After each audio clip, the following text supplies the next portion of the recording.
Muy buenos días a todos, a todas.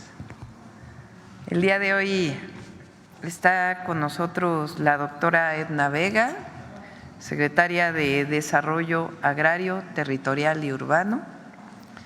Está Octavio Romero Oropeza, director general del Infonavit. Está Rodrigo Chávez, director general de la Comisión Nacional de Vivienda. Y José Alfonso Iracheta, director general del Instituto Nacional de Suelo Sostenible. Edna y el equipo nos van a platicar sobre el programa de vivienda. Son, como lo anunciamos el 1 de octubre, 1 millón de viviendas que vamos a construir en el sexenio al menos, y además 1 millón de viviendas que vamos a regularizar. Ese es el objetivo. El 1 millón de viviendas que vamos a construir es una parte con el Infonavit y la otra con Conavi. Es decir, para afiliados al Infonavit una parte y la otra para quienes no son derechohabientes y tienen ingresos menores o el mínimo o hasta 2 o 3 salarios mínimos. Vivienda popular, con un esquema de financiamiento.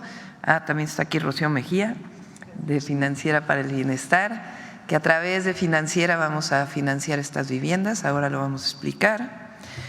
Y por otro lado está Rosa Isela Rodríguez, secretaria de Gobernación, que nos va a platicar sobre la selección de los que se hizo en el Senado para saber quiénes o qué espacios, más que quiénes, qué espacios van a ser o fueron seleccionados para elegirse como jueces magistrados el próximo junio de 2025. Entonces vamos a empezar con Edna, Octavio,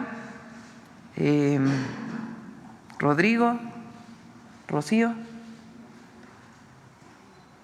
José Alfonso y luego Rosa Isela. Muy breves, por favor. Adelante. Está bien el micrófono.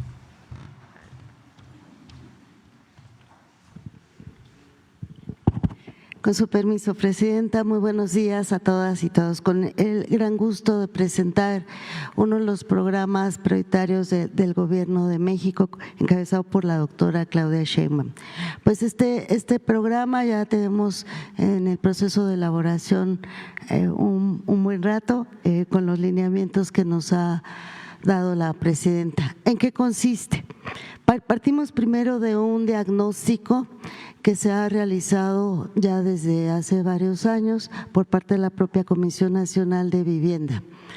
Si recuerdan, en alguna de las sesiones anteriores hablamos de que durante el periodo pasado, con el licenciado Andrés Manuel López Obrador, se logró abatir el rezago habitacional en 1.5 millones. Actualmente, con este gran avance, la situación actual es esta: 8.9 millones de vivienda en situación de rezago habitacional, que se refiere básicamente a las condiciones de los materiales, de los servicios con los que cuenta la vivienda, y así se cataloga. ¿Cuáles son los municipios donde hay mayor rezago habitacional? Los pueden ver de este lado derecho: Tijuana, Mexicali, Juárez, Ensenada, Acapulco, Centro en Tabasco, Tapachula, Iztapalapa, Cárdenas y Huimanguillo también en Tabasco. Tiene que ver también con condiciones de riesgo. Y por otro lado tenemos lo que se denomina las necesidades de vivienda por crecimiento de la población, y se refiere a que para 2025 2.8 millones de viviendas se requieren por este crecimiento poblacional, y para 2030 será de 6.6 millones de viviendas nuevas. Entonces, sobre esta base les pido observar el plano.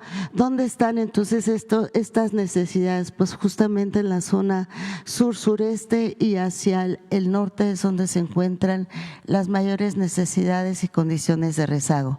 En la que sigue Entonces, es la propuesta que corresponde justamente a la atención que vimos en el plano anterior, y es 1 millón de viviendas nuevas. Esto hace la diferencia respecto al periodo anterior, que una buena parte se dirigió a otro tipo de intervenciones en la vivienda. Y en este 1 millón de viviendas, pues atender prioritariamente a mujeres, jefas de familia, jóvenes, población indígena y adultos mayores. Y de manera muy particular, por instrucciones de la Presidencia, generar un programa de vivienda en renta para jóvenes de manera prioritaria, pero también en la población en general, en las condiciones en que se requieren. Además del 1 millón de viviendas nuevas, tenemos 450,000 mejoramientos y ampliaciones de vivienda. Con todo esto, y a través de lo que vamos a explicar más adelante, se calcula una inversión superior a los 600,000 millones de pesos. Adicionalmente, un programa de escrituración de viviendas, como lo acaba de mencionar la presidenta, con 1 millón de escrituras. ¿Cómo se distribuirán las viviendas nuevas? Aquí lo podemos ver en la región sur. 350,000 viviendas nuevas, en la región centro 239,400, en la zona centro-norte 228,800 y la región norte 206,800. Con ello se crearán más de 6 millones de empleos directos y más de 9 millones de empleos indirectos. Adicionalmente a todo este planteamiento estarán las acciones de vivienda nueva de Foviste y seguramente de la Sociedad Hipotecaria Federal, que falta incorporar a este programa. Adelante, por favor.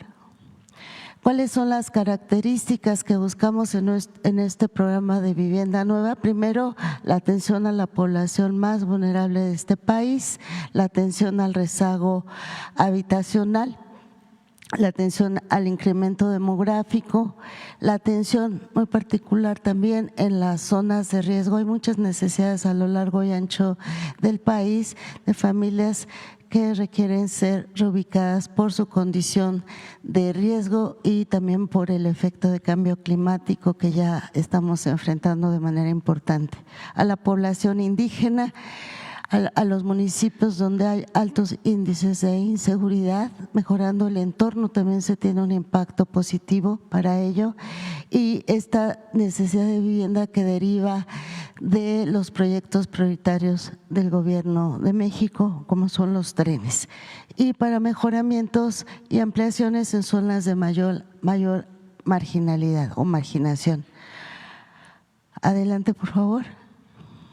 También buscamos cumplir con los 7 conceptos de la vivienda adecuada que señala Naciones Unidas, que tienen que ver con los 7 componentes de ubicación adecuada, contar con servicios, tener una habitabilidad adecuada. Todo esto que ustedes ven aquí tiene que ver con este concepto del derecho a la vivienda que señala Naciones Unidas, sin condiciones de riesgo, con servicios básicos, cercana a equipamiento, que no se vuelvan a construir conjuntos alejados de las ciudades y sin transporte.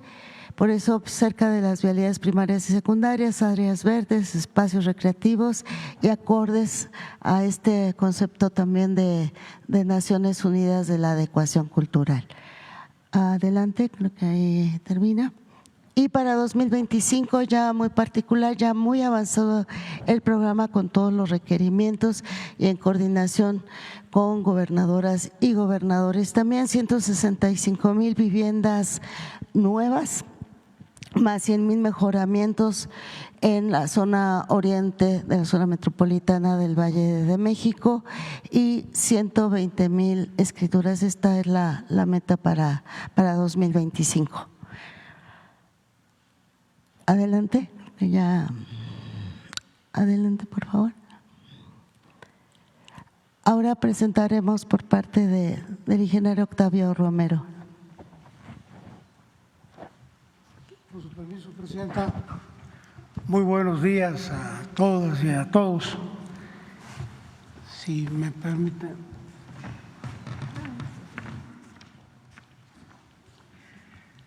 Gracias. Bueno, comenzaríamos comentándoles lo que tenemos proyectado en el Infonavit para el cierre de este año, que serían créditos a sus derechohabientes para adquisición de vivienda nueva, vivienda existente y compra de terreno. Queremos cerrar con 340,000 créditos, créditos para construcción de vivienda en terreno propio, 14,000 créditos, créditos para reparar, remodelar o ampliar vivienda, 224,000.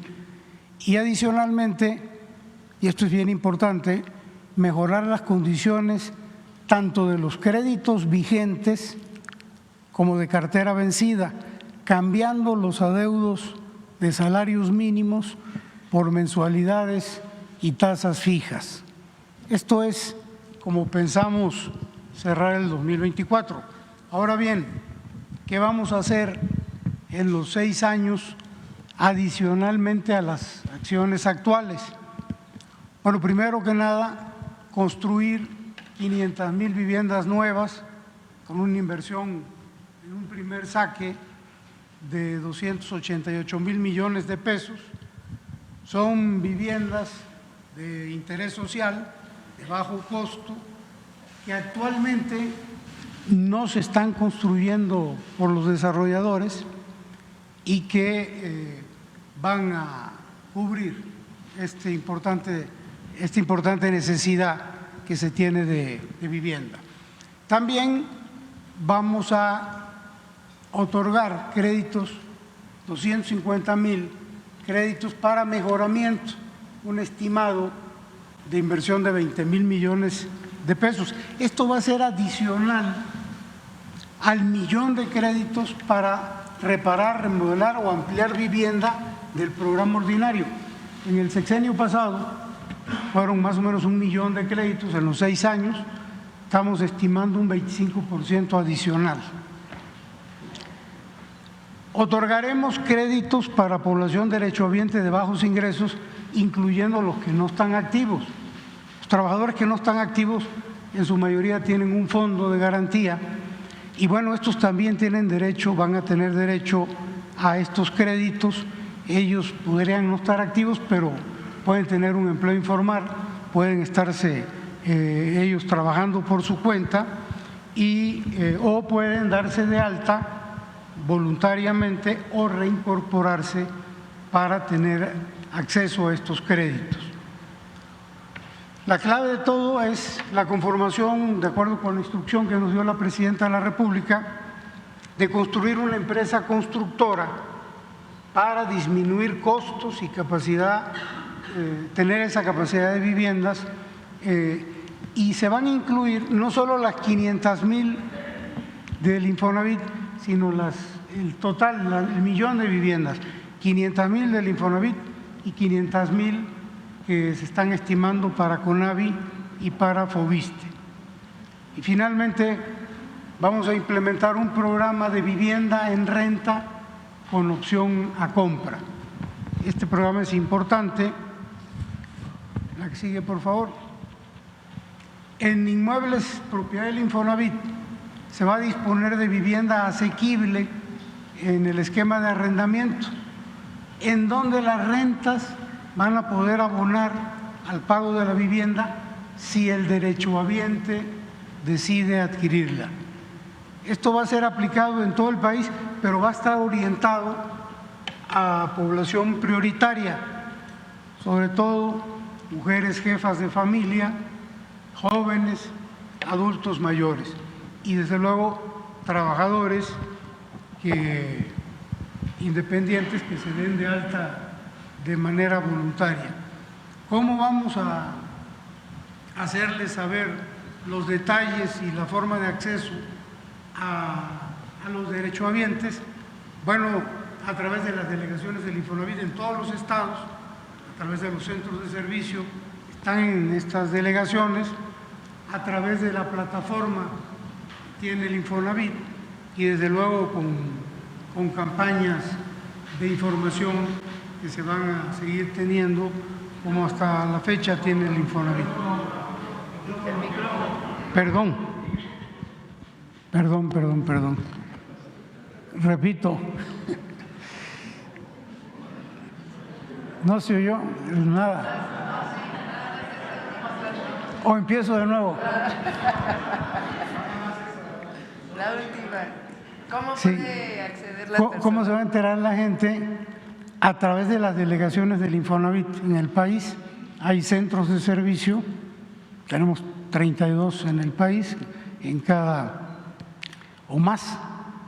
Y a través de las plataformas del Infonavit, las digitales, y a través de campañas de comunicación, les vamos a estar haciendo saber cuáles son los detalles y los requisitos para este programa que nos instruyó la Presidenta de la República.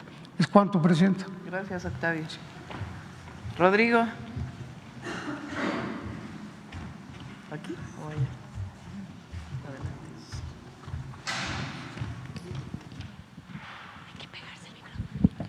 Buenos días a todas y a todos. Con su permiso, Presidenta. En el caso de CONAVI, ¿qué vamos a hacer en los próximos 6 años? Vamos a construir 500,000 viviendas nuevas con una inversión de 285,000 millones de pesos y vamos a mejorar 300,000 viviendas con 15,000 millones de pesos. Para esto vamos a hacer unos financiamientos para la población de no derechohabientes de bajos ingresos. Se construirán viviendas adecuadas con todos los servicios hasta 60 metros cuadrados, es decir, con 3 recámaras y todos los servicios. Habrá financiamientos subsidiados de una tasa de interés del 0%, es decir, no tendrá intereses y se realizará un estudio socioeconómico que determine la capacidad de pago del beneficiario. Se pagará una mensualidad asequible que no rebase el 30% de los ingresos del beneficiario por un periodo de hasta 30 años. ¿Cómo se ingresará? Se realizará un censo casa por casa y se abrirán unas solicitudes a través de los servidores de la Nación. La que sigue. De estas 500,000 acciones de viviendas, se impulsará un programa de vivienda en renta para jóvenes. Se construirán 100,000 viviendas para los jóvenes que tengan una edad entre 18 y 30 años. Se construirán unidades habitacionales cercanos a los centros educativos y zonas industriales. Los departamentos tendrán todos los servicios y habrá un prototipo adecuado para las y los jóvenes. La temporalidad de renta es de 5 años y podría ampliarse hasta 2 años más. Una renta asequible que no rebase el 30% de las y los jóvenes trabajadores, y para los y las jóvenes estudiantes se realizará un estudio socioeconómico que determine su capacidad de pago. Es cuanto, Presidenta. Muchas gracias. Gracias, buenos días. Adelante,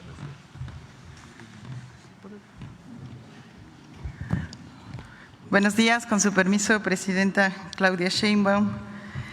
Financiera para el Bienestar, como saben ustedes, Telecomunicaciones de México, antes Telecom, será el vehículo financiero para apoyar este gran programa de vivienda. Además de seguir apoyando con el envío, la recepción de las remesas, con la promoción del ahorro popular y otorgando los créditos a pequeñas empresas, la Presidenta nos instruyó a apoyar este gran programa.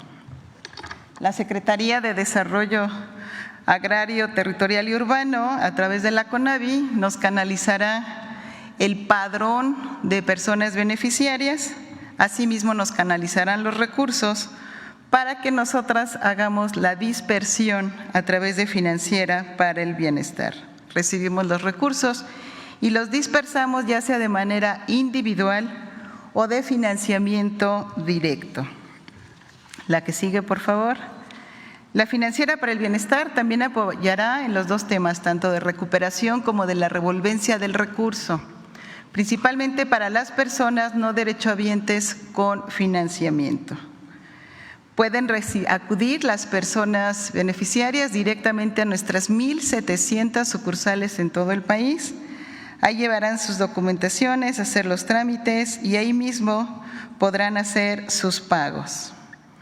Nos firman los documentos y las cartas compromisos de reembolso. Algo muy importante es que utilizaremos el fideicomiso de esta Financiera para el Bienestar para recibir los reembolsos, guardarlos en un cajón específico para asignarlos a nuevos créditos de vivienda. Esto permite ir generando una bolsa que puede potenciar más recursos para otorgar más viviendas. Contamos con un área especializada en crédito y también en revolvencia. Es cuanto, señora presidenta.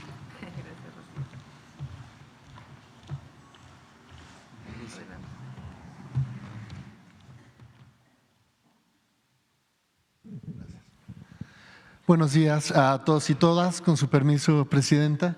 La siguiente, por favor. Bueno, en materia de escrituración y de titulación, aquí podemos ver las cifras. Inicio comentando, de acuerdo a datos del censo, algo así como 3.2 millones de lotes de viviendas en nuestro país no tienen escritura y la idea es avanzar una tercera parte, que es un logro sin precedentes en la historia de nuestro país. Al final del sexenio se tendrán por parte del INSUS, del Instituto Nacional del Suelo Sustentable, 700,000 escrituras y se colaborará con las demás dependencias, sobre todo con el FOBISTE y el Infonavit, para lograr el 1,000,000 de escrituras que estamos aspirando a tener. Hay que recordar, en muchos casos las viviendas se concluyen, por ejemplo, cuando son apoyadas con créditos de Infonavit o FOBISTE, pero no se transita hacia tener el título de propiedad y la idea es reducir también ese rezago, pero sobre todo en materia del trabajo que hace el INSUS, son los asentamientos irregulares que se encuentran sobre todo asentados en suelo ejidal, que son viviendas en condiciones de pobreza, de precariedad, y ahí es donde nos vamos a concentrar. Y la presidenta ha sido muy precisa en cuanto a las prioridades. Vamos a iniciar con el Estado de México como prioridad número 1. El Estado de México es el que tiene el mayor tamaño, tanto en valor absoluto de número de viviendas sin títulos de propiedad, pero también proporcionalmente, y en particular en el oriente del Estado de México. Para el primer año, para 2025, vamos a llegar a más de 120,000 escrituras, muchas de las cuales serán del INSUS, pero también en colaboración con el Infonavit y con el FOBISTE. Y finalmente, presidenta, comentar, acompañando este programa de escrituración, sigue avanzando el programa de gestión del suelo, que lo que busca es evitar que las nuevas familias que están buscando en dónde vivir terminen en un asentamiento irregular, que tengan un lugar adecuado donde vivir desde el principio. Es cuanto.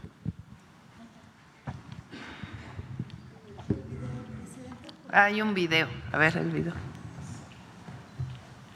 Como parte de los 100 compromisos que hizo la presidenta Claudia Sheinbaum para el segundo piso de la Cuarta Transformación, en el Gobierno de México realizaremos el programa de vivienda y regularización, que consiste en construir 1,000,000 de viviendas, mejorar y ampliar más de 450,000 viviendas en zonas prioritarias y regularizar a través de la entrega de 1,000,000 de escrituras. Con estas acciones reduciremos el rezago habitacional, atenderemos la necesidad de vivienda y otorgaremos certeza jurídica a las personas que más lo necesitan en todo el país.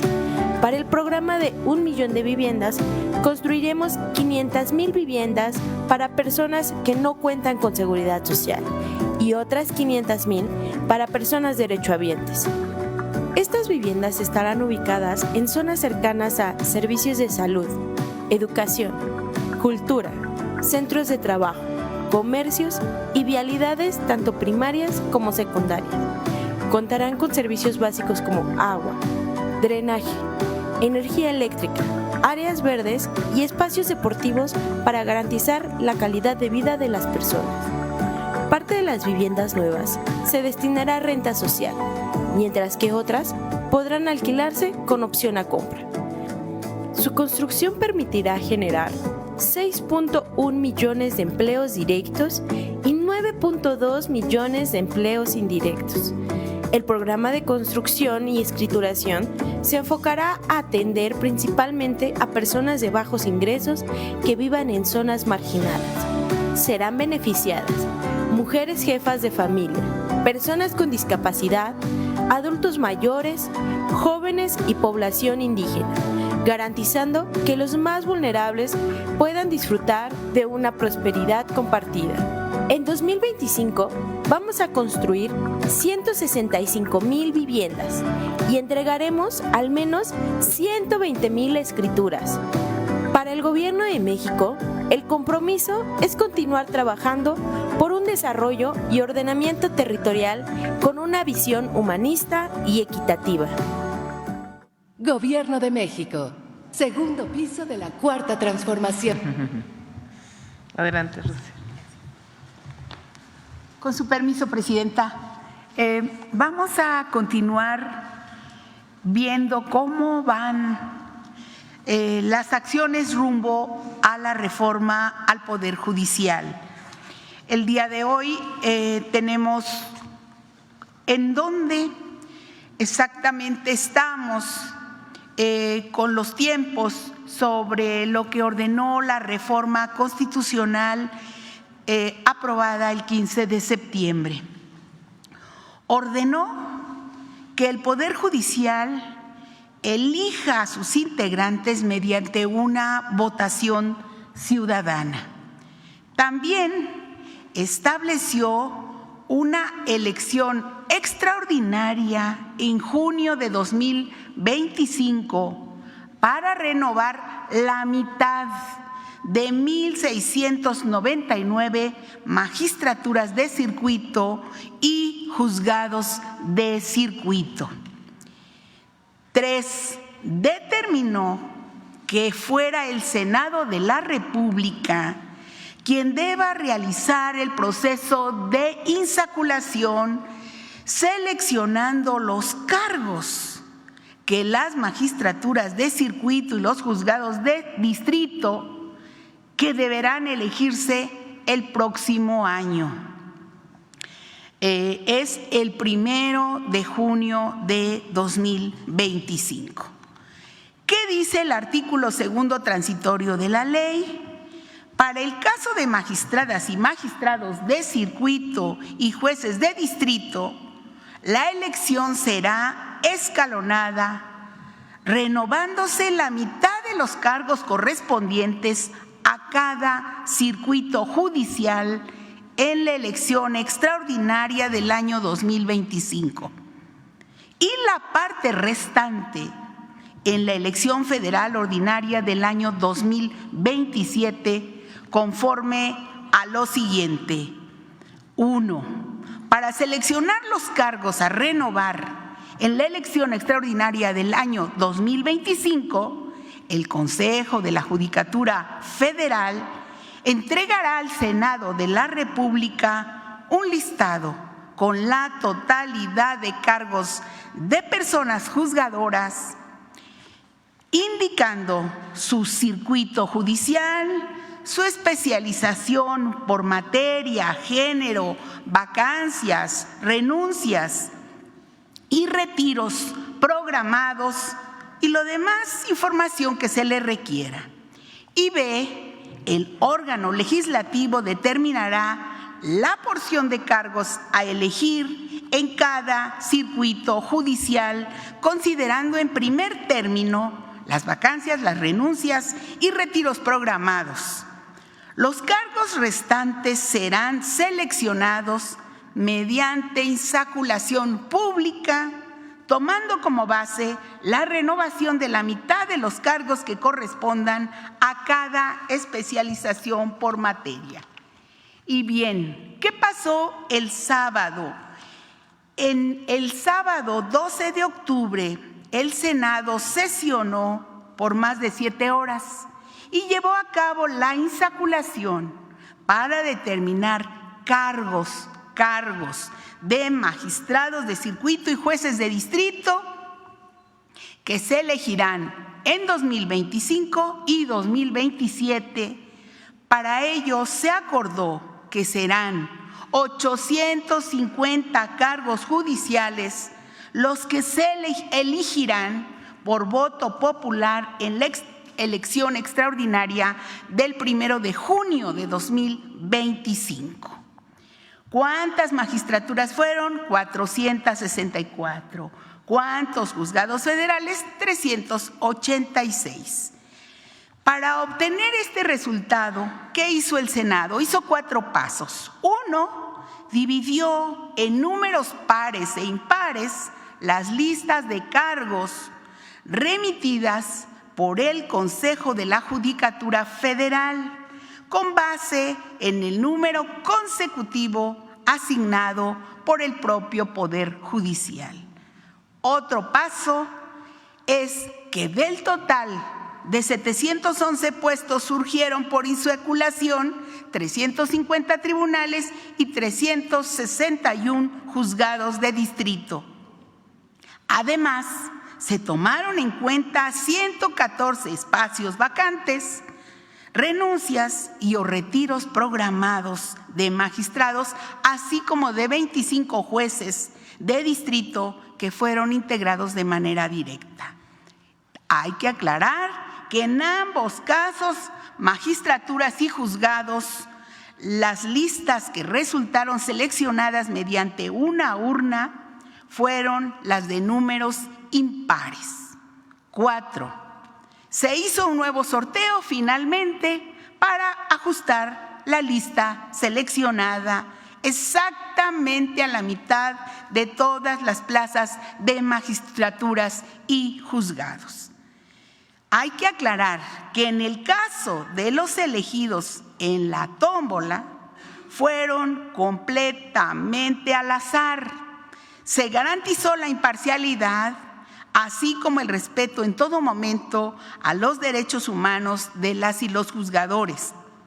Asimismo, y con un enfoque de perspectiva de género, se decidió no incluir 8 plazas de juzgadoras que tienen condición de maternidad. Aquí enseguida nos pusieron los senadores, cómo van y cómo es que tenemos que seguir los pasos, los días, la cronología de cómo vienen, qué va a pasar enseguida en este año 2024. Para el 16 de octubre, el Senado de la República, de acuerdo a la ley, debe emitir la convocatoria general para que los poderes de la Unión integren los comités de evaluación. Esto tendrá que ocurrir el próximo miércoles, ¿verdad? El 16 de octubre.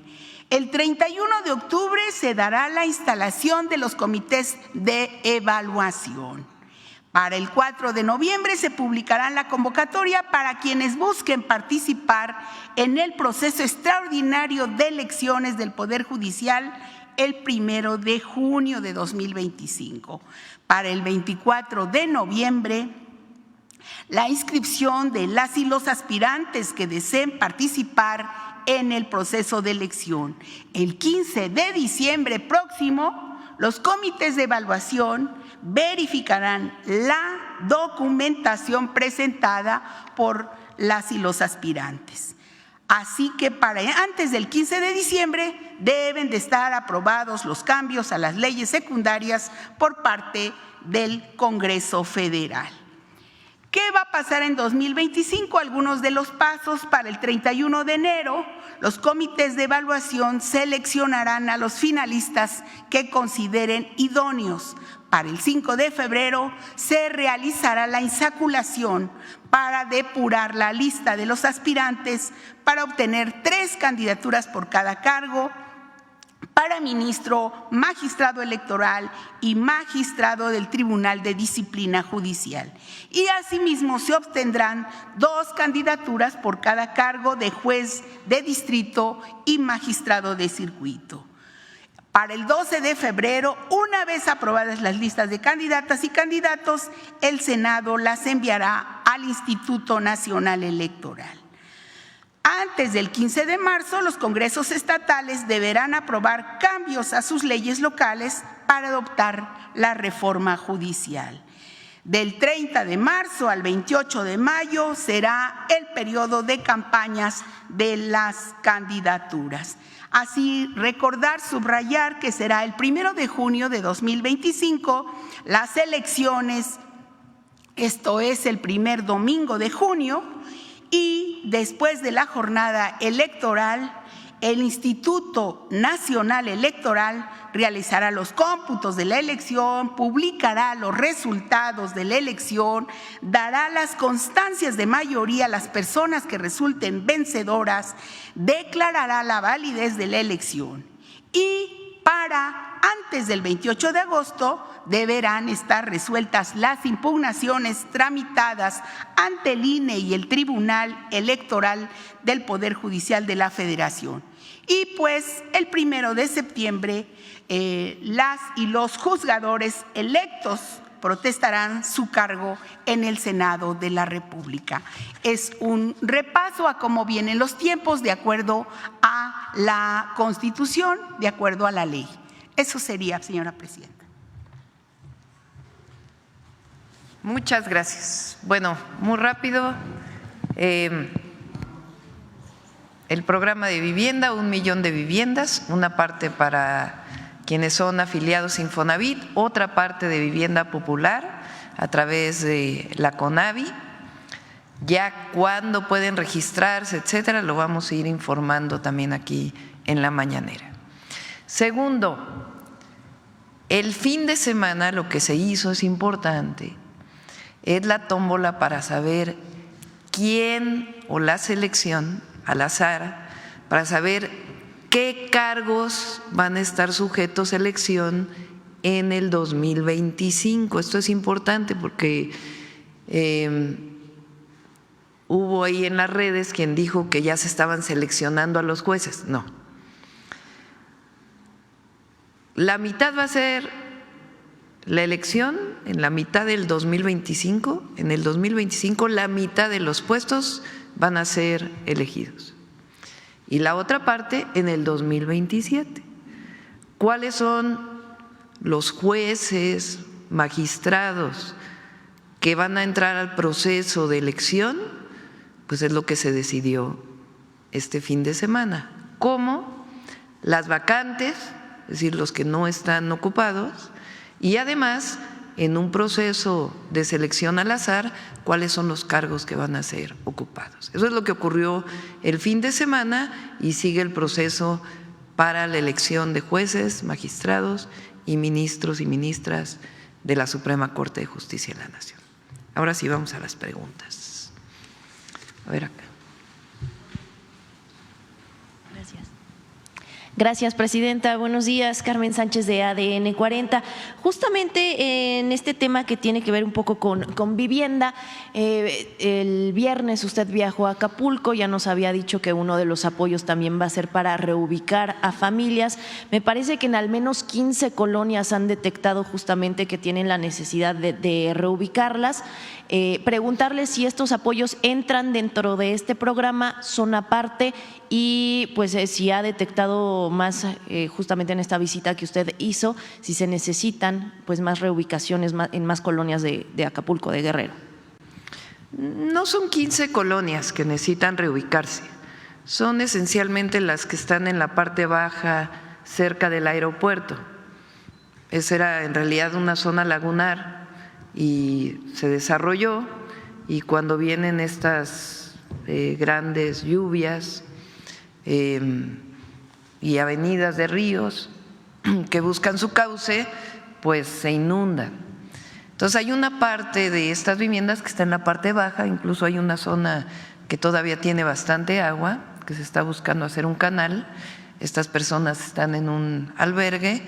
Edna va a entrar a un censo para saber cuántas son y dónde se pueden reubicar. Es esencialmente una zona de una colonia y quizá algunas otras, pero no son 15 colonias. Va muy avanzada la fase de emergencia, está por terminar, que es lo que faltaría tanto para Acapulco, para otras zonas, acabar de abrir todos los caminos, y en el caso de Acapulco hay una planta de bombeo de agua potable en donde ya se repararon las bombas, pero hay una fuga de agua en un ducto, en una tubería, y se está arreglando esta fuga de agua que vino también producto del huracán. Entonces, esto es lo único que falta, digamos, para la emergencia, pero prácticamente se está regresando ya a la escuela y ahora empieza pues todo el proceso de reconstrucción. Esta misma semana se entregan los apoyos para limpieza. La vez pasada con OTI se entregaron a todas las viviendas de Acapulco, en este caso a todos los que viven en viviendas de colonias que fueron afectadas, y después a partir del censo quienes requieren reconstrucción, quienes requieren enseres, etcétera, etcétera.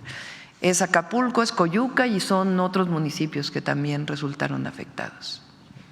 Y en otros dos temas, justamente el que tiene que ver con el proceso que se llevó a cabo este fin de semana, la JUFET justamente pues hizo un comunicado en el que pues bueno expresa su más enérgica protesta, así dice, en contra de los actos realizados en el Senado durante este fin de semana. Saber su opinión, doctora.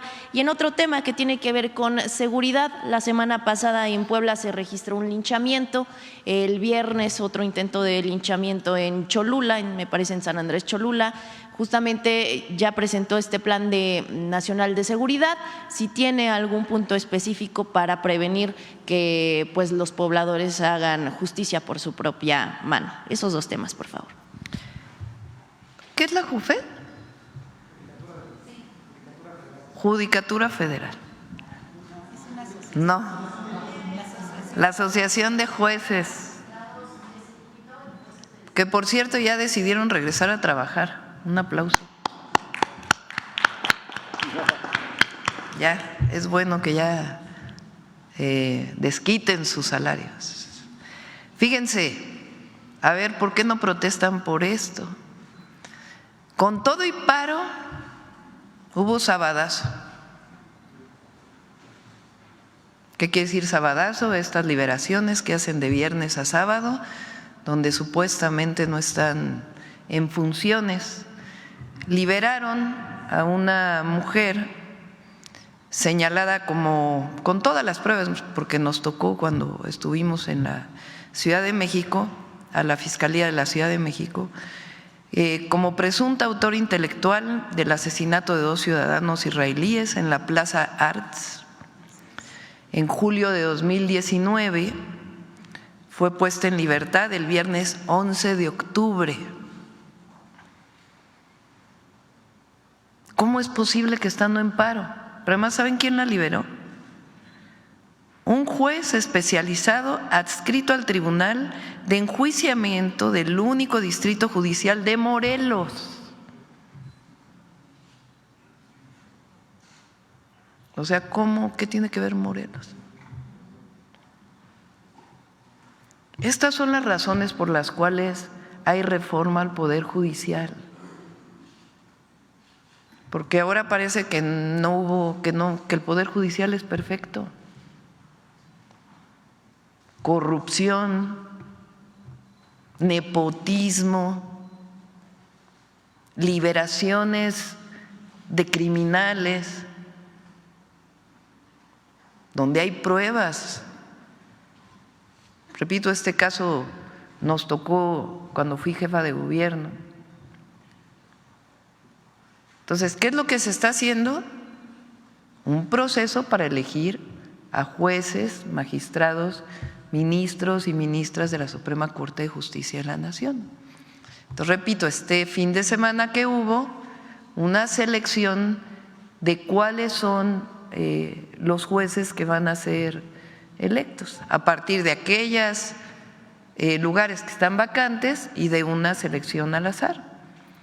Como explicó Rosa Isela, viene un proceso en donde nosotros, como Ejecutivo, vamos a determinar una comisión de mujeres y hombres honestos, abogados, abogadas reconocidas, que van a seleccionar. Igual lo hace el Congreso, igual lo hace el Poder Judicial, la Corte. Se nombra este comité, viene una convocatoria se inscriben quienes quieren participar, tienen una serie de requisitos, promedios, cartas de recomendación, ensayos.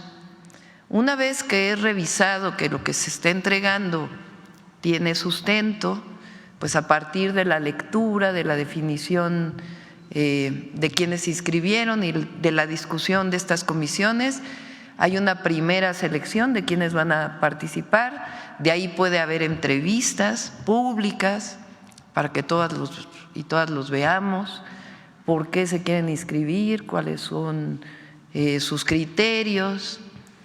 Y después de eso hay una selección y después van a una tómbola para ver de esos cuáles van a pasar a la elección del 1 de junio del 2025. Entonces, ¿por qué hay una elección? ¿Por qué se van a decidir democráticamente, aprovechando los 200 años de la República, el Poder Judicial?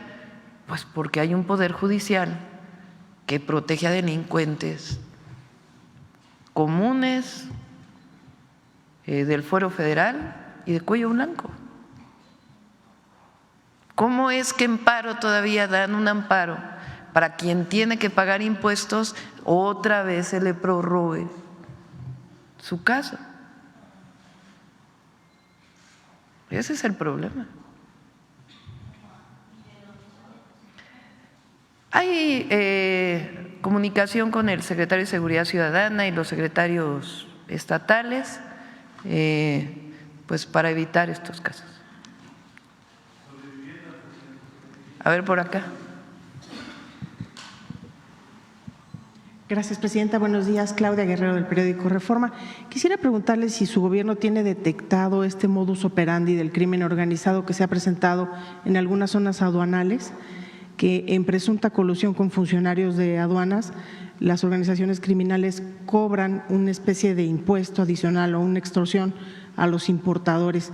Si lo tienen detectado este fenómeno y cómo podría combatirse este problema.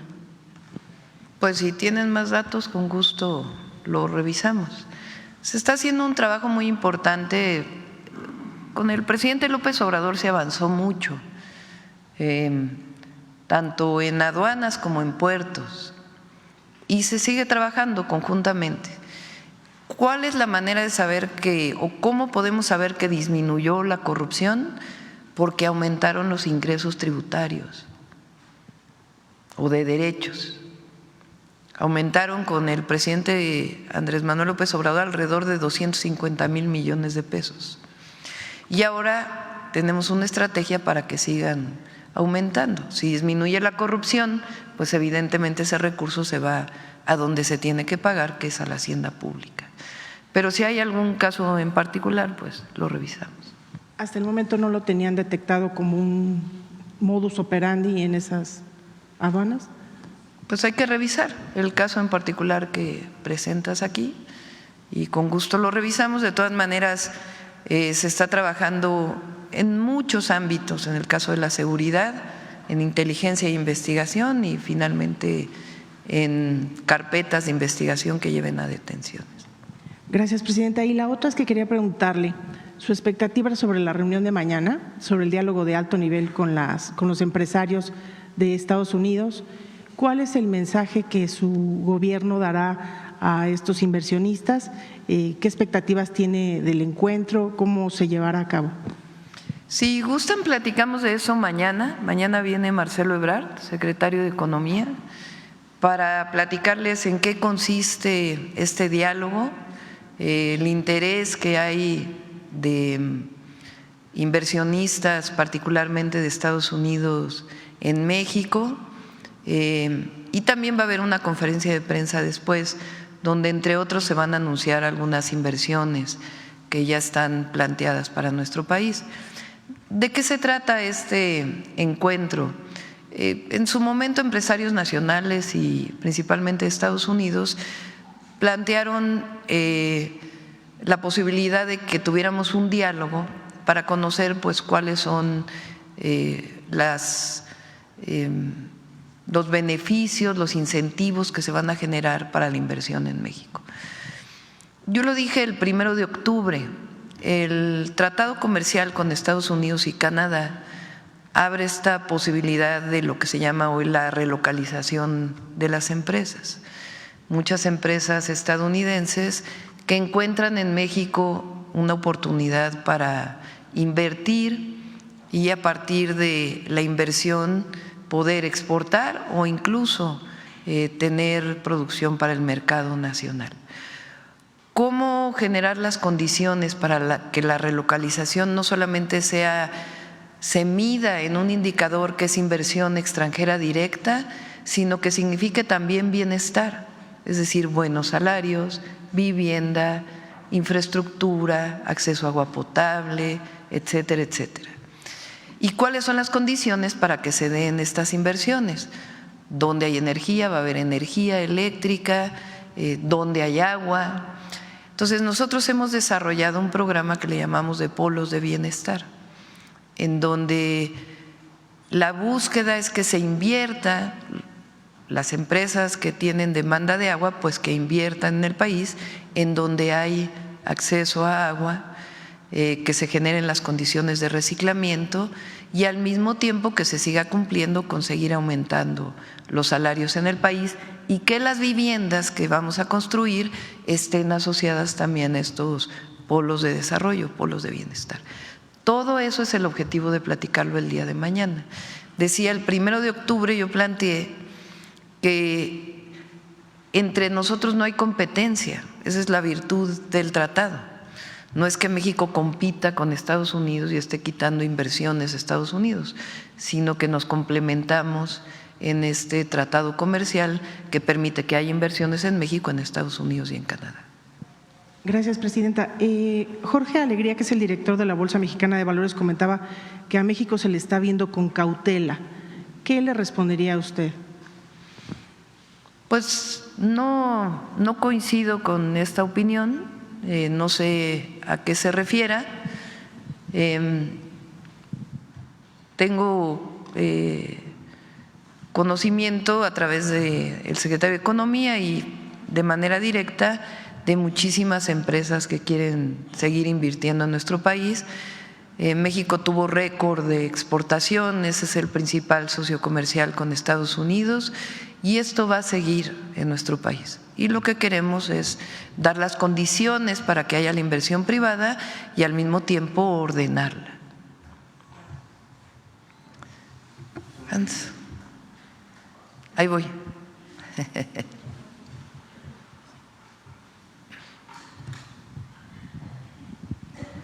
Buenos días, presidente. ¿Escucha? Buenos días, presidenta. Hans Salazar, de Noticiero en Redes. A propósito del tema de la vivienda, que bueno, pues son muy ilustrativos los datos que se prevén, que se proyectan en toda esta planeación. Aquí también se ha expuesto en algún momento el tema de la vivienda para migrantes. Hay muchos migrantes que expresan que quisieran regresar a México y que incluso en algunos casos abandonaron sus cuentas o dejaron sus cuentas del IMSS, de alguna prestación social formal y bueno, a veces preguntan sobre esto y para poder participar, para poder ser incluidos en estos programas que bien se han comentado aquí y que bueno, son de diversos lugares del país. Efectivamente, por ejemplo, Financiera para el Bienestar pues tiene un contacto a través de sus propias funciones para las remesas, para todo este tipo, incluso preguntan mucho cómo es que podemos ahorrar. Bueno, Financiera para el Bienestar, que es parte de la información que se ha proveído, que es a través de abrir una cuenta, una tarjeta, incluso el envío de las remesas, etcétera, y preguntar si estos mecanismos pudieran servir precisamente para poder abrir, no sé si un programa o dentro de estos programas incluir a los migrantes. Y dentro también en el tema de la vivienda, bueno, ya se ha comentado el tema de Acapulco.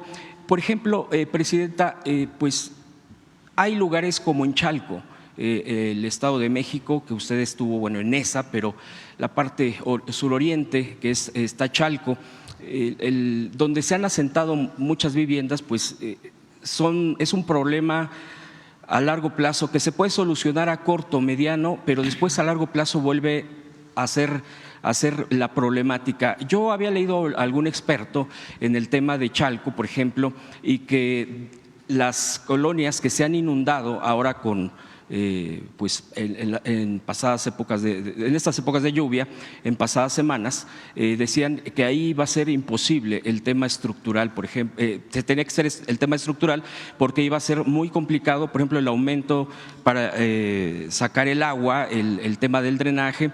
Ahí se está haciendo estudios al respecto. ¿Y qué pasará con otras zonas, por ejemplo, donde se abandonaron viviendas porque solamente era especulación? Se ponían a mucha distancia, 3 horas del trabajo, no había servicios. ¿Qué pasará con todas estas zonas, Presidenta? ¿Se tiene algún censo?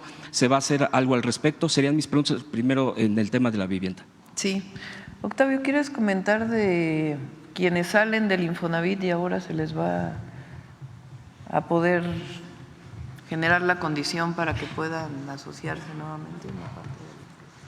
Sí, hay trabajadores que están no activos y que van a poder reactivarse. En el caso, por ejemplo, de los migrantes, algunos de ellos no están activos en este momento, pero pueden reactivarse o pueden iniciar con sus aportaciones. Entonces esto queda englobado dentro del programa de vivienda y sí lo estamos pensando, presidente. Tanto en Infonavit como en CONAVI, por supuesto, nuestros hermanos migrantes que quieran regresar, estará abierta la posibilidad para ello. Si alguna vez cotizaron al IMSS o al Infonavit y quieren regresar y recotizar y entrar al programa de vivienda, hay esa posibilidad. En el caso de Chalco, estuvimos el sábado en el Estado de México. Yo planteé en los 100 puntos un programa especial para el oriente del Estado de México. El oriente del Estado de México, particularmente los municipios de mayor urbanización, porque también hay una parte como Atenco que tiene una parte rural. Los municipios que están completamente urbanizados, vamos a hacer un programa especial que tiene varios objetivos. Es una zona de alrededor de 10 millones de habitantes en el país. Tiene niveles de pobreza extrema. Me comentaba la maestra Delfina que ahora que ocurrió la inundación de Chalco, que ella estuvo recorriendo las calles, pues hay familias hacinadas en un solo cuarto y condiciones de vivienda pues que queremos mejorar. Esta zona pues tiene problemas de acceso a agua potable, no quiero decir que es lo único en el país, pero se concentran 10 millones de habitantes. Es la única zona en el país donde hay esta concentración de número de habitantes y que tiene este rezago en los servicios públicos, además de la vivienda y derechos, como educación o como salud. Entonces, tienen problemas de acceso a agua potable, drenaje, porque además es una zona que se hunde por la extracción de agua desde hace mucho tiempo, problemas de acceso a la vivienda, pavimentación, iluminación pública, movilidad. Muchos de las familias que viven ahí trabajan en la Ciudad de México o en otro municipio del Estado de México, recorren 2 horas de un lado a otro. Entonces, este programa nos sentamos con los presidentes municipales electos que entran el 1 de enero, con la maestra Delfina, gobernadora del Estado de México, y las distintas secretarías del gobierno federal. El objetivo es hacer un programa integral. En el caso de Chalco, el presidente dejó una obra en curso, que es un colector, para disminuir los riesgos de inundaciones, pero tenemos que hacer un programa de drenaje, de acceso a agua potable, de vialidades, de movilidad, de repavimentación, de iluminación, de senderos seguros, de seguridad, de vivienda. Por eso vamos a destinar particularmente el próximo año la mayor parte del presupuesto de mejoramiento de vivienda para el oriente del Estado de México. Entonces es un proyecto de 6 años en donde cada año estos habitantes puedan ver cada vez un mejor nivel de vida. Nada más para puntualizar, Presidenta, en el tema de los migrantes, bueno, que ya ha mencionado la respuesta, muchas veces lo que les llega a pasar, de acuerdo a todo lo que hemos luego escuchado periodísticamente hablando, es que ellos tienen ganándose la vida ya, el tema de las remesas, pero luego dicen, podemos comprar, pero nos han hecho mucho fraude, porque estamos acá. Y bueno, pues si tenemos aún a nuestra mamá, papá, a ellos también les dan, es fácil pues defraudarlos. Por eso creo que a través de instituciones, como bien se han marcado aquí, pues hay una seguridad porque, por ejemplo, el tema de Finabien, el tema de toda esta infraestructura de las instituciones que se les puedan brindar, dicen, nosotros sí podríamos estar pagando, sí podríamos estar depositando, pero esa ya es una seguridad que es a través de instituciones. Nada más era una precisión. Sí, de acuerdo. Respecto a los migrantes. Mi segunda pregunta, Presidenta, usted ha mencionado aquí, de hecho ya han preguntado compañeros, compañeras mías, respecto al tema de laboral. Es toda una problemática porque en varios casos pues, se ha arrastrado, o las plataformas que usted ya ha comentado, las aplicaciones, la falta de seguridad social para quienes laboran ahí, etcétera. Es muchas aristas en torno a la problemática muchas veces que se tiene. Y otra de esas, que esa es la que le quiero preguntar en este entorno y en este contexto, es a la gente que tiene edades entre 40 y 60 años. Me sorprende mucho porque sí nos comentan muchísimo en la calle respecto a este tipo de situaciones con las empresas, pues porque dicen nosotros pues queremos laborar, pero ya no nos aceptan. Y donde aceptan está muy precario o no hay seguridad o son marginados en muchos sentidos porque como no hay una regulación, dicen, bueno, en todos lados te rechazan, pues aquí hay esto y si quieres, obviamente en detrimento de derechos laborales mínimos, dignos para la gente. Entonces dicen, bueno, yo estoy de acuerdo que la pensión universal, todo esto que ha apoyado enormemente, pero hay gente que dice, pero yo quiero trabajar y bueno, pues ahí preguntarle si en todo este contexto que se pueda estar asumiendo como reformas, como cambios en este contexto del segundo piso de la cuarta transformación, se pudiera estar contemplando medidas, obviamente desde el propio, la Secretaría del Trabajo, desde la propia ley, para que pudiera ser ayudada a toda esta gente, que es un buen universo en torno al tema laboral. Y si me permite una última pregunta. Sí. Vamos a invitar al secretario del Trabajo. Vamos a presentar una iniciativa de ley para apoyar a las y los trabajadores de aplicaciones telefónicas.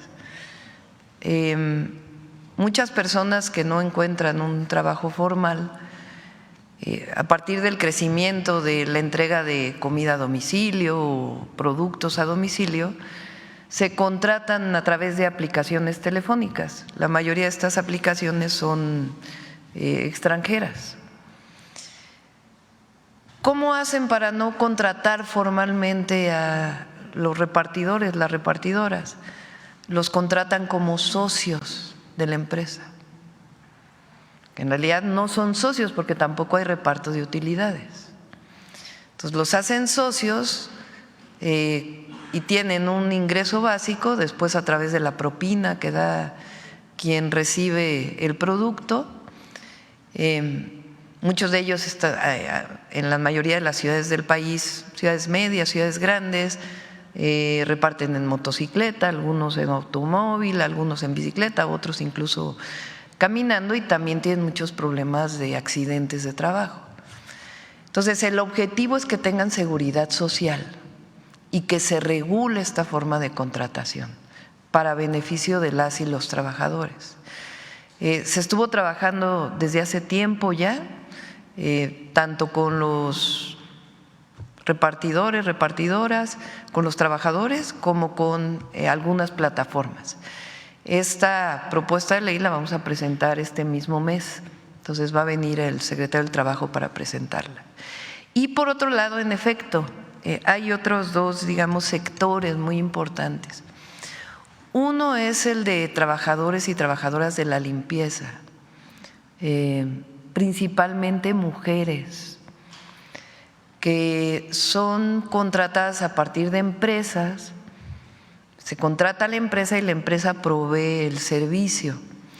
Y también tienen condiciones laborales precarias, ganan el salario mínimo la mayoría de ellas porque son mujeres, la gran mayoría, también hay varones, también hay hombres, pero no tienen, por ejemplo, horarios de comida o algunas circunstancias que incluso en toda la campaña me estuvieron manifestando. Entonces también ahí vamos a entrar a un proceso de mejora de las condiciones laborales por ley. Y la otra es mujeres, hombres en efecto de 40, 60 años o mayores que no tienen tanto acceso al empleo. En los tres casos tenemos las propuestas y le voy a pedir a Marat que venga para presentarlo.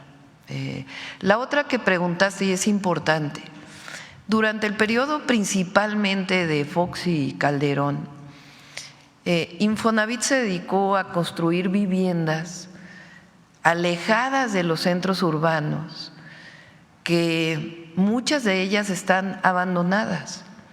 Se habla incluso de 600,000 viviendas abandonadas, o incluso algunas que han sido ocupadas por quienes no son los dueños originales y que ya viven en estos lugares. Y Octavio tiene la tarea de hacer un programa para poder resolver esta problemática. A diferencia de entonces, que en realidad era un programa para las inmobiliarias, era un programa de desarrollo inmobiliario, en donde quienes se beneficiaron fueron empresas inmobiliarias que incluso algunas de ellas quebraron, porque no estaba planteado en términos del derecho a la vivienda, no estaba planteado construir viviendas a través de desarrolladores inmobiliarios, también con mucha corrupción y especulación. Entonces, hay que dar una solución a esas viviendas, esas 600,000 viviendas. Lo vamos a presentar porque Edna, Octavio están trabajando sobre ello, pero este programa es completamente distinto. Si se fijan, estamos pensando en terrenos donde se construyan las unidades habitacionales cercanos a los lugares de trabajo, donde haya servicios, donde haya acceso a transporte público, y el objetivo es dar vivienda, generar vivienda para quien más lo necesita. Ese es el objetivo, el derecho a la vivienda, el derecho a un techo, no el construir viviendas por construir viviendas, que esa es pues la gran diferencia entre el periodo neoliberal y la Cuarta Transformación. Y por último, Presidenta, muchas gracias. Y por último, preguntarle, salió publicada una encuesta de Demotecnia, donde la califican a usted en una pregunta: ¿qué opinión tiene de la presidenta Claudia Sheinbaum? Muy buena, 22%, 55%, buena, en total 77% en conjunto, pues muy positivo. Y la otra pregunta, bueno, obviamente pues el resto se divide, independientemente de por quién haya votado para presidente, así dice, ¿usted cómo piensa que va a ser la doctora Claudia Sheinbaum como presidenta? Y aquí el 90% dice que usted va a ser muy buena presidenta. Son números altísimos. Y mi pregunta sería en torno a esta encuesta, primero, que si ya la había visto, y segundo, pues qué reflexión le da, porque digo, así como es muy buen número porque está entrando, muchos dicen que es el bono democrático, etcétera, todo este tipo de análisis estadístico, etcétera. Pero ¿usted qué reflexiones le da con estos números y con esta altísima expectativa que me parece que lleva incluso a romper por completo ciertas barreras? Es inédito y también da una respuesta contundente pues hasta la misoginia, el tema hacia las mujeres, hacia tener una presidenta. ¿Qué reflexión le da, presidenta? Y le agradezco mucho las respuestas. Pues primero agradecer, me la enseñaron hoy en la mañana, a ver si está por ahí. Me la enseñaron en la mañana, agradecer al pueblo de México por la confianza siempre y decir que no vamos a fallar, que vamos a trabajar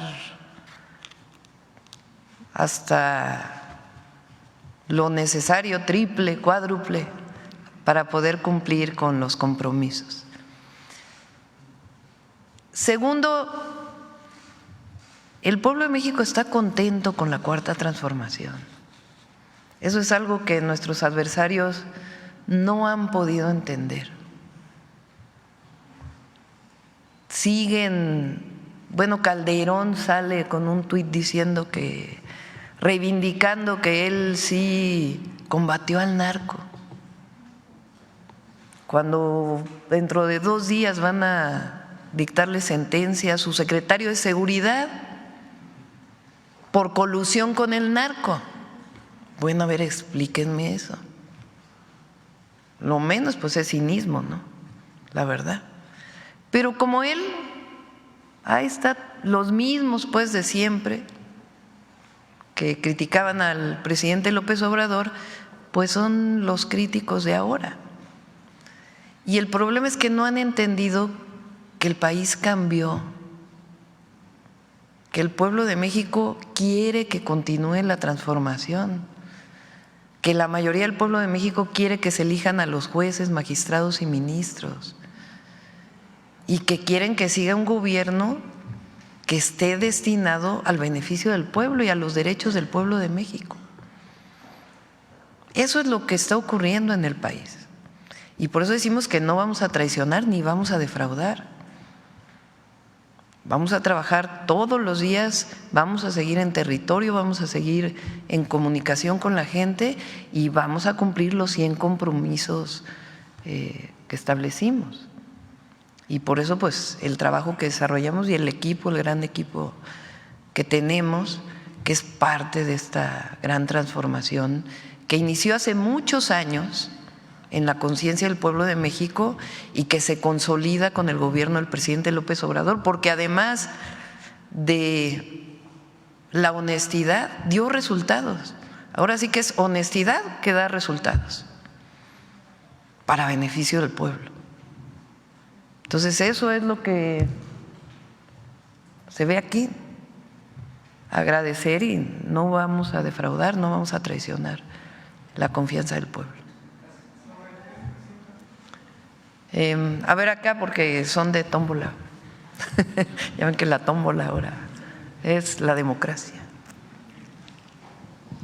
Buenos días, presidenta. Gloria Carpio, del periódico Diario Imagen. Respecto a lo de la vivienda, ¿qué va a pasar con una familia joven o estudiante que adquiera o obtenga una de esas viviendas del millón que se van a construcción en su administración? ¿Qué pasa si se queda sin trabajo, incapacitado o bien fallece? En el caso de una familia, si se trata de la jefa o jefe de familia que llegue a faltar y que sea el sostén de ese hogar, ¿qué medidas en estos casos contempla ese ambicioso programa de vivienda?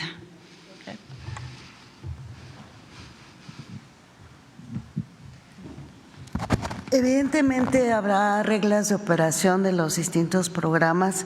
Estamos en el diseño del programa de vivienda en renta para jóvenes. Al considerar que es la población más vulnerable de este país, la que más requiere estos apoyos, comentaba el director de CONAVI, Rodrigo Chávez, primero a quienes se da el financiamiento.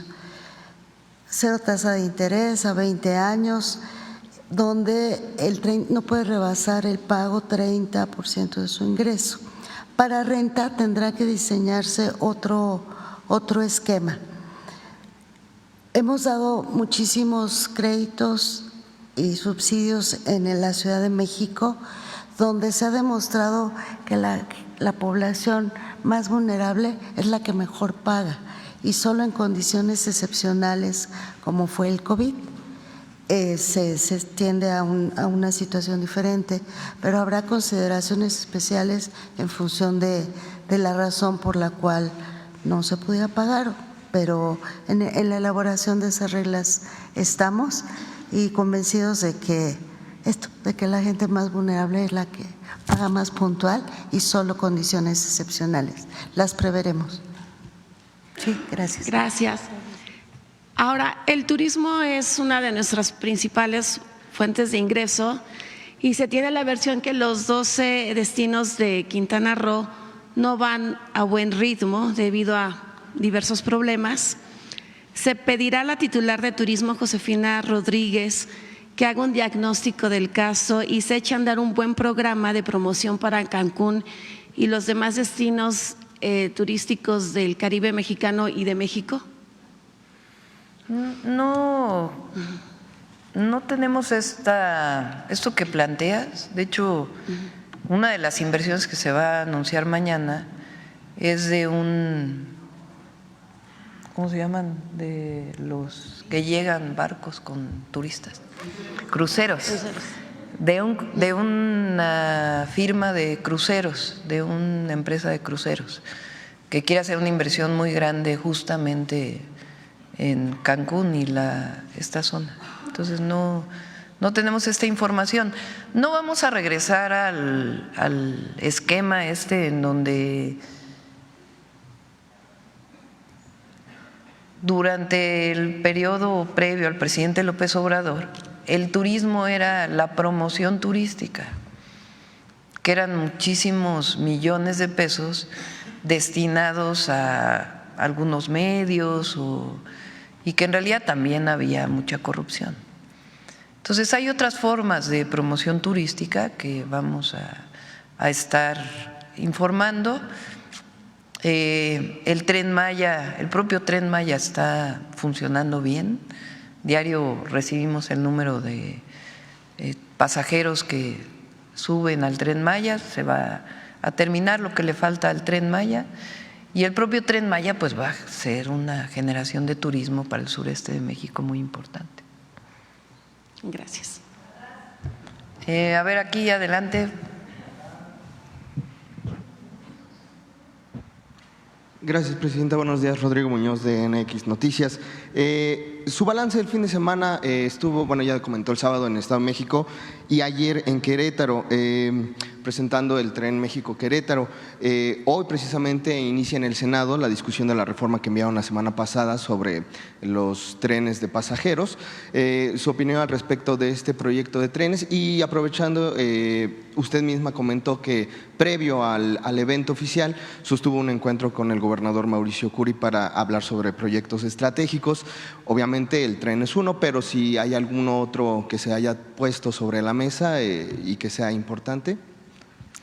Sí, la dinámica de las giras que estamos haciendo ahora es, bueno, por ejemplo, el sábado fuimos a un registro de mujeres de 63, 64 años. Como se nos hizo temprano, pues pasé a ver el registro. Pero normalmente la dinámica es, nos reunimos con gobernadora o gobernador, con su gabinete y el gabinete federal, sobre todo para aquellos proyectos estratégicos que previamente estuvimos platicando. Entonces, en Morelos nos reunimos con la gobernadora, su gabinete, bueno, primero fue el evento y después nos reunimos con la gobernadora.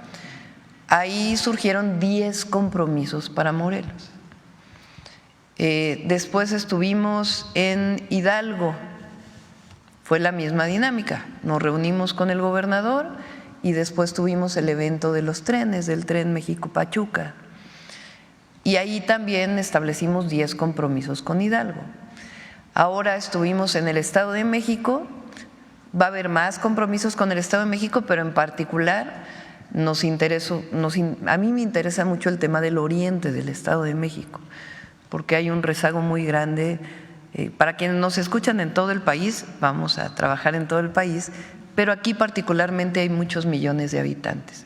Entonces nos reunimos con presidentes municipales, con la gobernadora, ahí iniciamos un método de trabajo para este proyecto y después tuvimos el evento.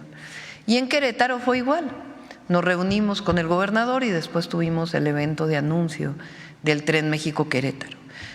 Y en cada uno hacemos 10 compromisos. ¿Cuándo los vamos a hacer públicos? Una vez que tengamos ya los tiempos, cuándo van a iniciar las construcciones. Son compromisos de programas del bienestar, que son en todo el país, y compromisos de infraestructura que vamos a desarrollar.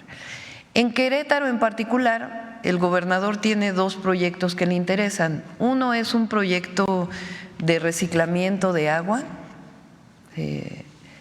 Querétaro pues es, particularmente la ciudad, ha crecido mucho, la zona metropolitana, y tiene problemas de abastecimiento de agua potable, que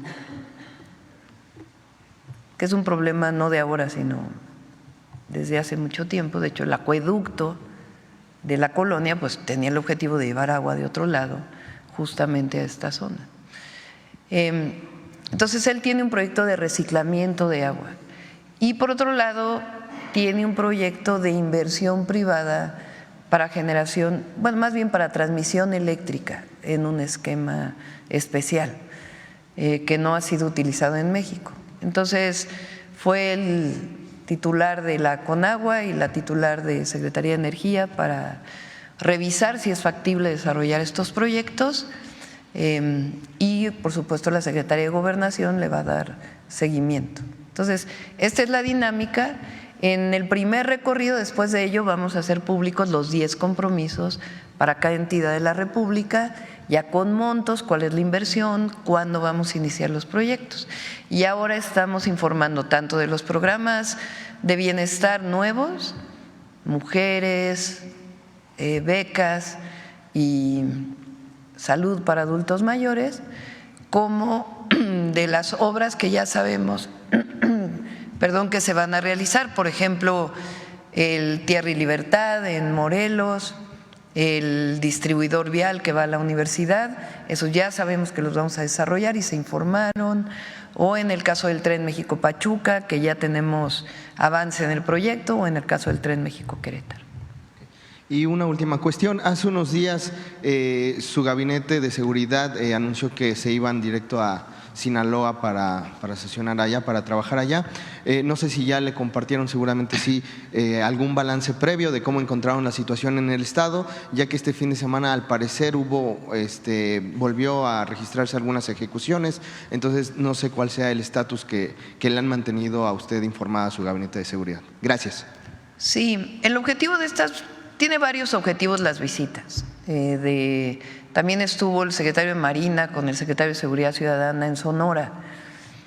Las visitas tienen el objetivo de que, por ejemplo, el general secretario pueda revisar la forma en que está operando la Guardia Nacional. Incluso él se bajó a platicar con la gente, estuvo platicando con habitantes de Culiacán, con pequeños negocios, para conocer cuál es el sentimiento también de la ciudadanía. Pero el objetivo es revisar la operación de la Guardia y al mismo tiempo trabajar junto con los gobiernos de los estados, con las fiscalías estatales en los gobiernos de los estados y las fiscalías, que la mayoría de los estados son autónomas, también con las fiscalías para ver los delitos del fuero común y los delitos federales, cómo puede haber una coordinación para las carpetas de investigación y las detenciones necesarias. Y al mismo tiempo entra la parte preventiva, junto con la Subsecretaría de Prevención del Delito.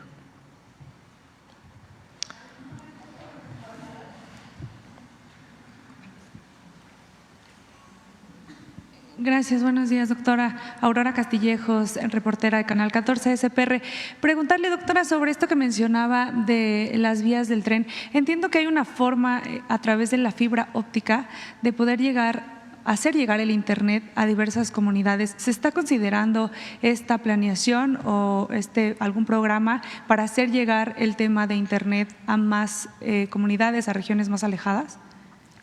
Sí, la modificación a la Constitución en los artículos 27 y 28, platicamos aquí que esta modificación incluye electricidad,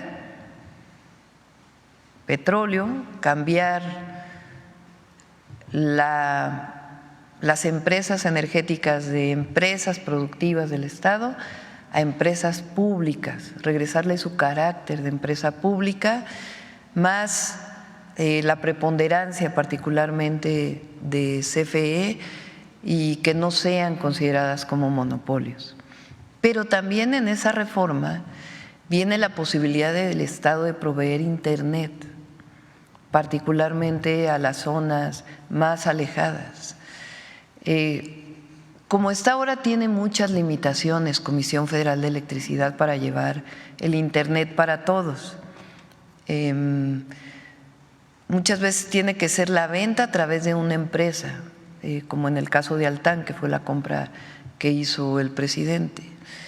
Entonces, esta modificación también va a permitir que Comisión Federal de Electricidad lleve el Internet a los poblados más alejados. Es parte de la modificación de la Constitución y vamos a seguir con Internet para todos, con Comisión Federal de Electricidad. Ahí se queda Emiliano, es quien va a estar, Emiliano, ¿cómo se apellida Emiliano? Calderón, Emiliano Calderón, que llevaba el programa con el presidente, ahora él va a estar en CFE llevando este programa y vamos a invitarlo para que una vez que pase la reforma constitucional, que se explique cómo se va a facilitar llevar Internet gratuito o con un costo muy bajo a las comunidades que hoy no tienen acceso. Claro, doctora, una pregunta más. En las últimas horas, Secretaría de Hacienda recibió 2 premios por considerar un tema de innovación y transacción en el sector energético por la adquisición de las 13 centrales de Iberdrola. Si nos podría comentar al respecto. Sí, hace algunos meses hubo un primer reconocimiento, no sé si es el mismo y se hizo público ahora, por la manera en que se desarrolló el modelo financiero para la adquisición de las plantas de Iberdrola. Ahora que presentemos el presupuesto de egresos y la ley de ingresos, el paquete financiero y presupuestario para el próximo año, que tiene que entregarse a mediados de noviembre, lo vamos a presentar aquí, pues le vamos a pedir al secretario de Hacienda que también informe sobre ello y por qué es este reconocimiento. Finalmente, sobre este tema de vivienda, ¿hay algún tipo de restricción para las personas beneficiadas sobre otros programas que ya se estén recibiendo? Lo decían en el caso de adultos mayores y ya las mujeres de 60 a 63 están recibiendo o están inscritas al programa que se está impulsando. ¿Si hay alguna restricción para poder participar en el tema de viviendas? No, no va a haber restricción porque hoy pues los programas del bienestar le llegan casi a 30 millones de familias. Entonces, pues quedaría para las 5 millones que en realidad no lo requieren en general. Entonces, no va a haber problema en ese sentido. Gracias. A ver, la última aquí adelante y si nos da tiempo. Tenemos cápsula de… Buenos días, Presidenta. Óscar González, de Radio Relax 104.5 FM. Ya habíamos traído anteriormente aquí a la mañanera el tema de la construcción de un puente donde el licenciado Andrés López Obrador pues giró instrucciones de que se apoyara a la comunidad mixteca. Esto es en el estado de Puebla. Querer saber si va a dar continuidad a esto. Ya fueron a medir, de hecho, el puente porque está construido únicamente de madera y cuando crece el río pues se lo lleva. Con gusto lo revisamos. Se va a hacer una carretera hacia la Mixteca. Exactamente. No sé si esté contemplado el puente ahí, pero si no, lo retomamos. Sí, Por otro lado, rápidamente, doctora, en su recorrido de trabajo al estado de Hidalgo, en Tizayuca, campesinos productores del Valle de Mezquital le entregaron en sus manos un escrito donde le hacen de su conocimiento del problema de reparto de agua de riego que no es justo ni equitativo. Este tema lo vienen arrastrando desde hace varios años. Ellos piden su valiosa intervención para dar solución a estas demandas. Piden también se acabe el monopolio de la misma por personas abusivas que solo ven sus propios intereses. Le preguntan a usted si es posible que en esta nueva administración federal sean atendidos por los titulares de Conagua y Gobernación. Sí, por supuesto. Se está trabajando en alrededor de 13 distritos de riego, entre otros el del Valle del Mezquital. El objetivo es sanear, en particular en el Valle del Mezquital, que todavía el Valle del Mezquital recibe desde hace decenas de años las aguas negras de la zona metropolitana del Valle de México. Una parte está saneada por la construcción de una planta de tratamiento que se hizo hace tiempo, y hay otra parte que no tiene saneamiento, y nuestro objetivo es en todo este programa de la zona metropolitana, incluido Hidalgo, entrar a un proceso de saneamiento. Y la otra es entrar a un proceso de riego eficiente que permita aumentar la productividad. Con ello están entrando en comunicación tanto con los responsables de los distritos de riego como con los agricultores, muchos de ellos ejidatarios, porque a veces se concentra, digamos, la relación entre gobierno y agricultores a través de los representantes del distrito de riego. Y en este caso en particular lo que quieren es que se abra para que más agricultores participen. Entonces sí lo vamos a hacer y a través de la Conagua. Creo que ya nos dio la hora. Si los apuntamos para que mañana… ¿No quieren lista? Levanten la mano los que quieren lista. No hay lista. Levanten la mano los que quieren tómbola. Tampoco. ¿Cuál es el otro método? No, pues a mano alzada luego está muy difícil. Bueno, mañana, a ver, hay uno de vivienda por ahí, ¿no? A ver, quien tenga preguntas de vivienda muy rápido, acá. Páramo. Sí, son algunas dudas acerca del tema de vivienda. Usted conoce perfectamente, en la Ciudad de México hay una reserva territorial todavía, pero aquí el tema es el costo del terreno. Igual en la zona metropolitana de la Ciudad de México, una de las razones por las cuales se fueron muy lejos estos desarrollos es que el costo del terreno era muy bajo en la periferia, porque en la zona más cercana al Distrito Federal, Ciudad de México, es carísimo. Entonces mi pregunta es si se quiere hacer precisamente esta dinámica de llevar la vivienda a las zonas donde haya mejores servicios urbanos, transporte, escuelas, comercio, etcétera. ¿Cómo se va a resolver el tema del costo del terreno? Porque sigue siendo el costo comercial el que priva. Entonces, el gobierno, ¿cuál va a ser la estrategia que va a tener a través de la compra del terreno a precio comercial o algún otro esquema de los cuales el gobierno puede echar mano para obtener ese terreno, construir vivienda en zonas cercanas, al menos al transporte público? Primero es la reserva territorial del propio gobierno o los gobiernos estatales. Ahí estamos concentrando la primera parte. Hay incluso reserva territorial, quiere decir un terreno que es del gobierno federal, de distintas instancias del gobierno federal o del gobierno o de los gobiernos estatales, para poder ser donado para vivienda, y si no, se compraría el suelo. Te voy a dar un ejemplo. Cuando fui jefa de gobierno, hicimos varios desarrollos habitacionales a través del Instituto de Vivienda. Uno de ellos está en Atlampa. Atlampa es una zona cercana al centro de la ciudad. Era un terreno de Pemex. Entonces, ese terreno de Pemex se limpió porque estaba contaminado y allí se construyeron las viviendas de campamentos que estaban desde 1985. Así Aetna tiene ya pues cerca de 3 meses, junto con todas las instancias de la Secretaría de la SEDATU, que está revisando cuál es la reserva territorial que quede cerca de las zonas urbanas para que puedan desarrollarse estas unidades habitacionales. Infonavit tiene sus propias reglas, pero también hay reservas territoriales de Infonavit, y si no, se compraría suelo, que sería, digamos, a costo del gobierno para que se pueda desarrollar la vivienda económica. Okay. Segunda duda es, en las láminas alcancé a ver que se va a constituir una empresa constructora del gobierno.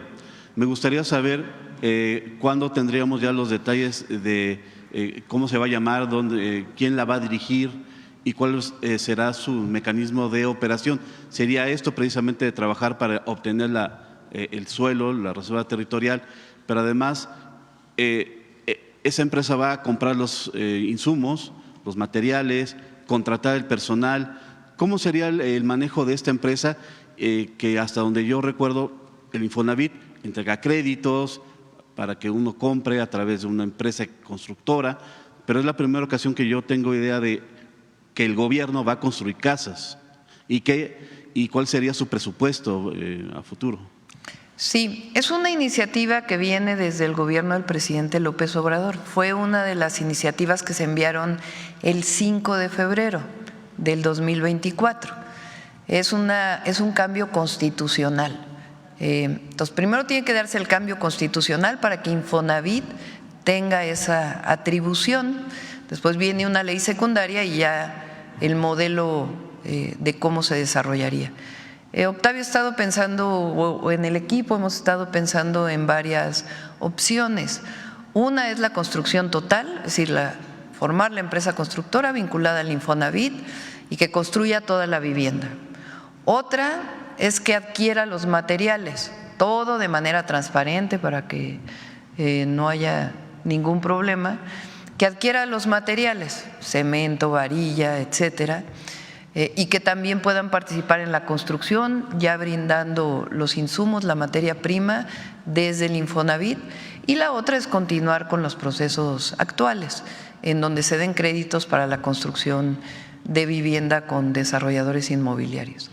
En el caso de Conavi, que son las viviendas para todos aquellos que no tienen Infonavit, que son viviendas que, esto es importante, porque el modelo de la Conavi se les va a dar un crédito de 0% de interés a pagar en 20 años o 15 años. Y que no paguen más del 30% de sus ingresos. Y estamos pensando en familias de escasos recursos que también puedan tener acceso a la vivienda. En este caso, pueden también firmar convenios con la empresa del Infonavit que les permita acceder pues a estas facilidades. ¿Cómo lo vamos a hacer? Ya tenemos el modelo, ahora que pase la reforma constitucional y la ley secundaria, ya venimos aquí a la mañanera a explicarles con todo detalle cómo funciona esta empresa. Sí, y por último, con el tema de la reunión que tuvo el fin de semana. El objetivo es vivienda de bajo costo. El objetivo es vivienda de bajo costo para que las familias mexicanas y particularmente las y los jóvenes tengan acceso a la vivienda. Se tendría, perdón, ahorita que hace esta acotación, idea de cuánto costaría una vivienda con este esquema que está planteando. Estamos hablando desde 700,000 pesos hasta 1,200,000. O sea, sería, no sé, metros cuadrados. El objetivo es que 60 metros cuadrados, si son un poco menores, tendrían que ser para estudiantes, por ejemplo, las viviendas en renta pueden ser un poco más pequeñas. Estudios. Pero en general se busca que tengan lo mínimo indispensable. Y por último, ya comenté ahorita algunos detalles acerca de temas generales de la reunión que tuvo con alcaldes de la zona metropolitana del Estado de México. A mí lo que me interesa saber es qué se va a atacar primero, porque en la zona periférica de los municipios de la zona metropolitana literalmente falla todo, absolutamente todo. Si no es el pavimento, es el abasto de agua, es el drenaje, la recolección de basura, la vialidad, la movilidad, todo falla. ¿Qué se va a atacar primero, Presidenta? Porque son más de 20 municipios, son más de 10 millones de habitantes, es literalmente entrarle a urbanizar un país completo en términos estrictos. ¿Y qué se va a hacer primero? Mejorar las vialidades, el abasto de agua. Ese es justamente el proyecto integral que vamos a desarrollar. No vas a pavimentar en donde después vas a arreglar la distribución de agua potable. Tiene que entrar primero uno y después el otro. Y la idea es que se junten los fondos, o sea, que el municipio ponga una parte, que el Estado de México ponga otra parte y otra parte el Gobierno de México. ¿Sería un tercio cada uno o sería otro? Ya lo vamos a presentar, cómo estaría, porque hay municipios como Los Reyes La Paz que su presupuesto es muy pequeño. Hay municipios como Ecatepec que su presupuesto es mayor, porque en Los Reyes La Paz viven determinado número de habitantes y la distribución presupuestal está vinculada, o la fórmula tiene que ver con número de habitantes, o Ecatepec, que tiene 1.8 millones de habitantes. Entonces, no podría ser igual. Entonces, por eso es el desarrollo del proyecto integral y ya lo vamos a ir presentando y es para los 6 años. ¿Y nos esperaríamos hasta que tomen posesión los alcaldes o se van a dar? Sí, a partir de enero, antes de los nuevos alcaldes. Algunos repitieron, otros son nuevos. Gracias. Bueno, ahora sí cerramos con vida saludable.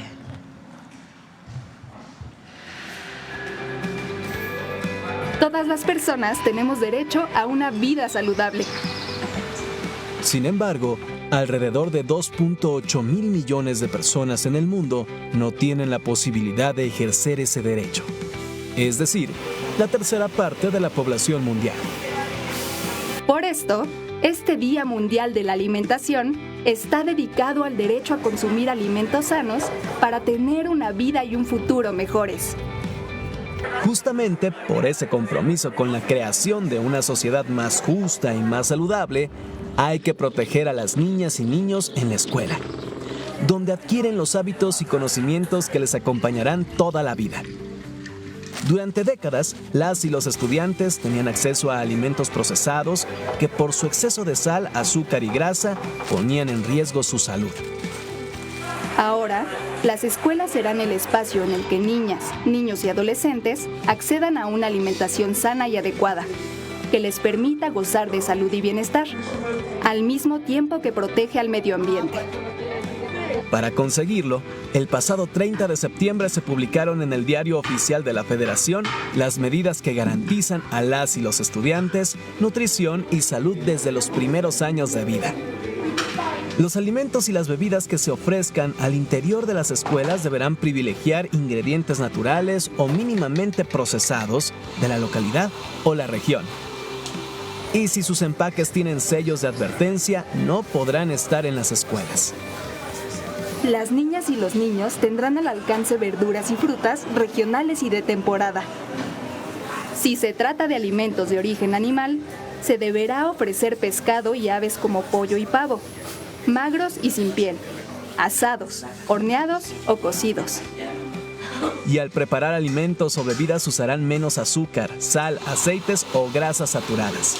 Nada de cafeína o cereales azucarados. Y claro, se deberá asegurar la disponibilidad de agua, que es lo mejor para aliviar la sed. Estas son algunas de las medidas más importantes que se aplicarán en escuelas de todo el país. Y lo ideal es replicarlo en casa, en beneficio de toda la familia. Porque la salud no es un privilegio, es nuestro derecho. Alimenta tu vida. Esta es la norma que salió publicada el 30 de septiembre. El próximo lunes vamos a hablar de ello. Son algunos meses que se determinaron para su aplicación y viene Mario Delgado y Salud para poder explicar cómo vamos a hacer realidad finalmente que las niñas y los niños en las escuelas no consuman alimentos procesados. Gracias a todos y a todas.